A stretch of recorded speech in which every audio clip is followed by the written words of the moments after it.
This week's parasha, Parashat Devarim, Sefer Devarim. We're starting a brand new Sefer in the Torah, the last Sefer in the Chumash.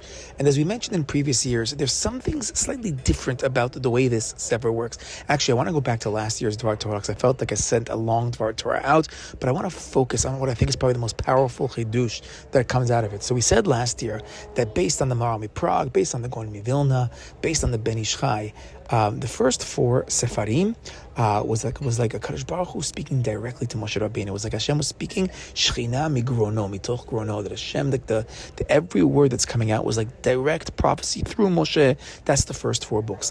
But the last Sefer Devarim, while every word is still Devar Hashem, it's coming out in a kind of like a Nevu'ah kind of way, more similar to the Nevi'im. And then we fast forwarded to the Pri Chadash, to the Tziyuni, where they all start saying that it's a bit of Moshe Rabbeinu is a little bit more in the feeling of the Sefer. Even again, we said it's the word of HaKadosh Baruch Hu, but a little bit of Moshe is over here. It's a little bit of Ketuvim energies, says the Pri Chadash. It's a little bit of Hatchalat Torah Sheba'al Peh, as they write. So meaning, in Sefer Devarim, we're beginning to get a glimpse of the oral Torah, and that's why in Pasuk A it says that Moshe Rabbeinu began, and he had this great ratzon, it's hatchala, based on how you understand the word ho'il, to be be'er, to explain the Torah, to expound the Torah. So I was actually reading, Rabbi Sachs writes down that in throughout the first four books, whenever you have the word be'er always means a water, a well of water, the wellspring. This is the first sefer where the word be'er is coming out to mean bi'ur, and this works beautifully because we've said in the past that we have ourselves the Torah shebichtav and the Torah shebe'al peh.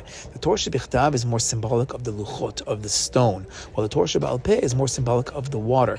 The be'er Miriam symbolizes more the concept of the Torah shebe'al peh. So the be'er, the water, is Torah shebe'al peh, and that now goes very well with the concept of bi'ur, of actually explaining, while the luchot is Torah shebichtav. So we've always said that Moshe Rabbeinu, he's the pillar of the stone, of the luchot, of the Torah shebichtav, which might explain why in Parshat Chukat he struggled a bit getting the water out of the stone, because he really isn't the Torah shebe'al peh, he's the Torah shebichtav. But what I wanted to say last year, La'anu Tati, is Sefer Devarim is his Rebbe Akiva moment, where he's now beginning to be'er, he's beginning to explain, and that's why there's more Perush, there's more Tosafot, there's Smuchin, there's all the other Chidushin that takes place in Sefer Devarim.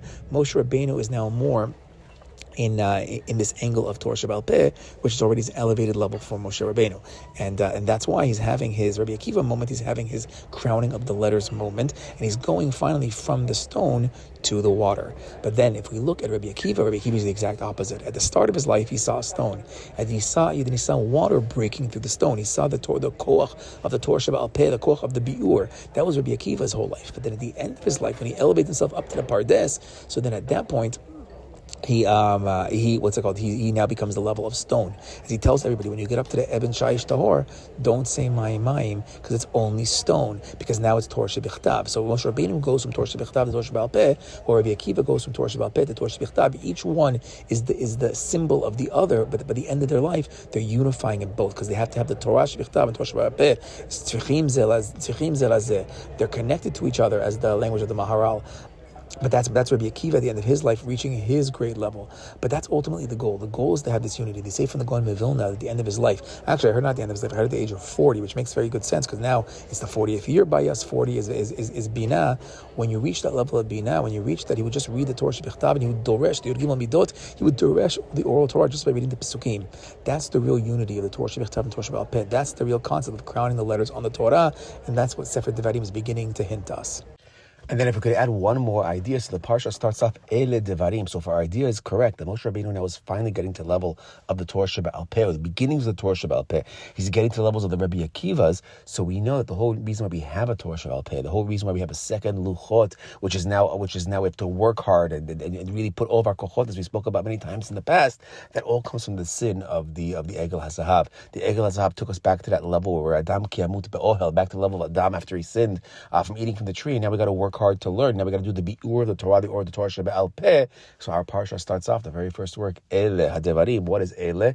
Ele is that hint word to Ele Elohecha Yisrael. If we go back to the sin of the Egel HaZahav, the Eruv Rav, they pointed at the Egel. They said, Ele, these are our gods. Chas v'shalom, chas v'chalila. But they said the word Ele. Ele hints us back to Egel HaZahav. Because of that Ele, we now have to have Ele Devarim. We have to now have our beginning of a bi'ur of our Torah shebe'al peh. Shabbat shalom.